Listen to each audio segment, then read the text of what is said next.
नमस्कार मेरे प्यारे विद्यार्थियों। तो आज हम लोग कुछ महत्वपूर्ण बिंदुओं पर चर्चा करेंगे। जैसा कि आपके पीछे लिखा हुआ है कि बीपीएससी टीआरई 4 में कुल कितने पद होंगे। जैसा कि आप जान रहे हैं कि पहले लगभग 44,000 या 45,000 पदों पर अधियाचन मिला था और लगभग इतने पदों पर हमें भर्ती देखने को मिल रही थी। लेकिन जैसा कि आपने देखा कि वर्तमान में चीजें थोड़ी सी चेंज हुई और उसमें यह कहा गया कि 20,000 हम वैकेंसी देंगे, हर साल देंगे, 5 साल में 1 लाख कर देंगे, 5 साल में 1 लाख में टीचिंग की, यानी कि हर साल वैकेंसी आएगी, है ना, और लगभग 20,000। तो अभी ये कोई भी कंफर्म नहीं है कि 20,000 ही आए या फिर उतने पर ही, जितने पर अधियाचन मंगाया गया था उतने पर आए। अभी ये किसी को कुछ नहीं मालूम है। जब भी पूछा जाता है तो एक ही जवाब हमें प्राप्त होता है कि हर हाल में 25 जुलाई तक अधियाचन हम क्या कर देंगे। तो 25 जुलाई तक जो अधियाचन है वो आयोग को भेज दिया जाएगा।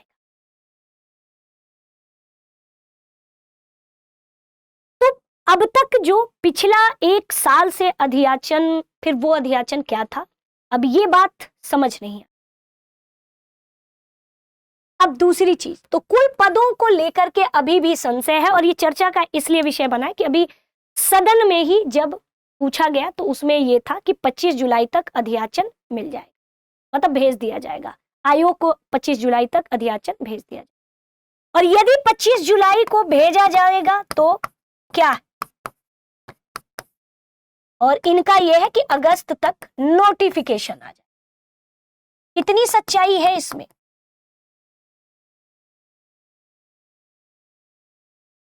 और यदि अगस्त में नोटिफिकेशन नहीं आता है तो ये जो पेपर की डेट है, आपकी एग्जाम की डेट है 22 सितंबर से 27 सितंबर, ये पूरी तरीके से उम्मीद नहीं है। देख लीजिएगा आप, एग्जाम डेट आगे बढ़ेगी। एग्जाम सितंबर में नहीं होगा, एग्जाम डेट आगे बढ़ेगा, ये आप देख लीजिए, ठीक है। दूसरी चीज, अभी पद को लेकर के जब तक अधियाचन कितने पदों पर भेजा जा रहा है, जब तक कुल किस विषय में कितनी सीट है, जब तक ये नहीं समझ में आएगा, तब तक, जब तक अधियाचन आयोग को नहीं भेजा जाएगा तब तक कुल पदों पर कितने पदों पर वैकेंसी आएगी, ये बात बहुत मुश्किल है कहना।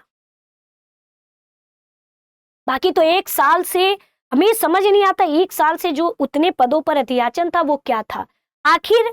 अगर वापस हो गया है, अगर विभाग ने वापस आयोग से मंगा लिया था तो किस आधार पे 20,000 हुआ और क्या त्रुटियां थी, ये साझा करना चाहिए, लेकिन नहीं। चलिए, अब प्री मेंस आपने देखा कि प्री मेंस वाला तो होना मान के चलिए कि पूरी उम्मीद है कि हो सकता है। तो आप लोगों से यही है कि आप लोग अपनी तैयारी करते रहिए और अपनी तैयारी प्रीलिम्स और मेंस के हिसाब से करिए। हालांकि अब सिलेबस की मैं बात करूं तो अब आप कहोगे मैम जब हमें सिलेबस ही नहीं पता तो हम कैसे तैयारी करें, है ना, कैसे तैयारी करें। तो देखो, जब भी हमने आपसे कहा कि जब केवीएस का, है ना, केवीएस और एनवीएस का अभी उस पे पेपर हुआ था, प्रीलिम्स और मेंस टाइप का, तो लगभग विषय वही होते हैं, सब्जेक्ट वही होते हैं जो पुराना सिलेबस होता है। आप अपनी तैयारी वही पुराने सिलेबस से ही करिए, हिस्ट्री, ज्योग्राफी जो भी आपका है वही करिए।